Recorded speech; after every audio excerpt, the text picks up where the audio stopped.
Two companies have the same stock price, same market cap, but one is buried in debt while the other sits on a mountain of cash. Are they really worth the same? Market capitalization might be the first number you see, but it only tells part of the story. To uncover a company's true value, that's where enterprise value comes in. Today, we're breaking down two key financial metrics: market cap versus enterprise value, explaining what they mean, their useful metrics, how they differ, and using simple examples to make it easy to understand. Hey there, this is Mavic Finance, where investing concepts are explained in a simple way. But first of all, a quick disclaimer. Let's start with market capitalization, or market cap in a shorter way. It's a simple way to measure the total value of a company's equity. The formula is share price plus total outstanding shares. For example, if a company has 10 million shares and each share is priced at $50, the market cap would be 10 million plus $50 equals $500 million. As you may know, the most popular index fund, which is the S&P 500, isn't just a list of 500 companies from the USA, it's a market cap weighted index, meaning larger companies have a bigger influence on it.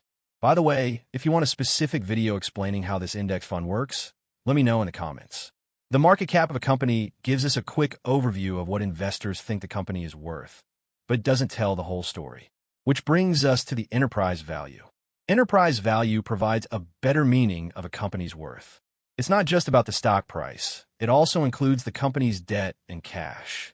So if an investor wanted to buy the company, they'd likely have to pay at least the enterprise value.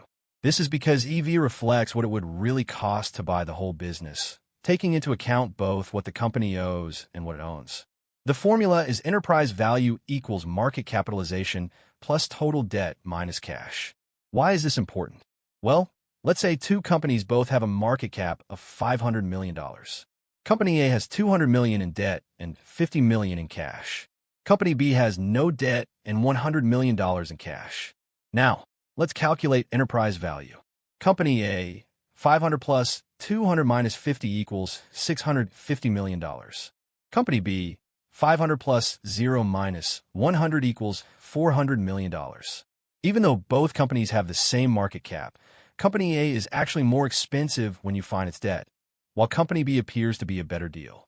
When a company's enterprise value is higher than its market cap, like Company A, it means the company has significant debt that increases its total valuation.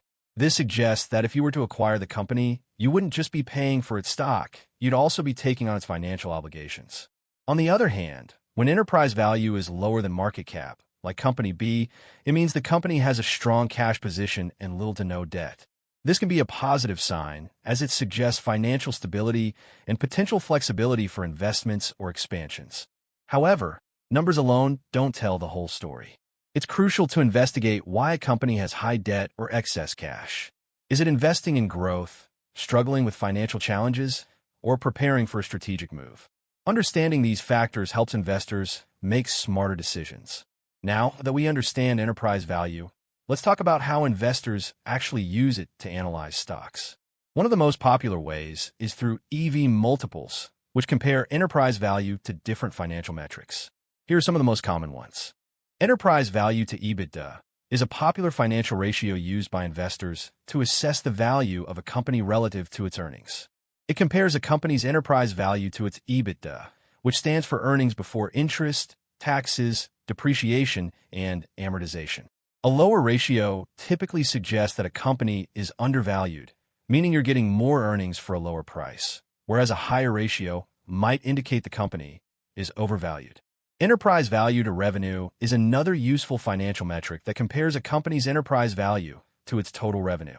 This ratio helps investors evaluate how much they're paying for each dollar of a company's sales.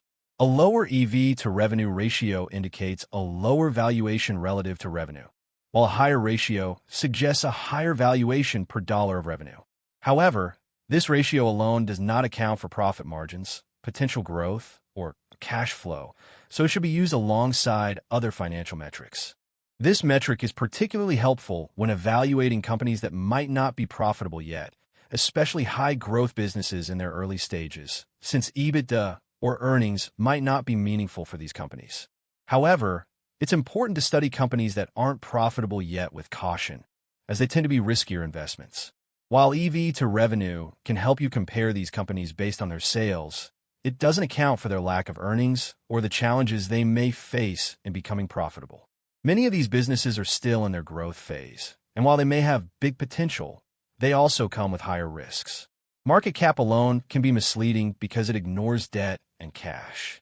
That's why professional investors and analysts prefer enterprise value. It gives a fuller picture of a company's financial situation.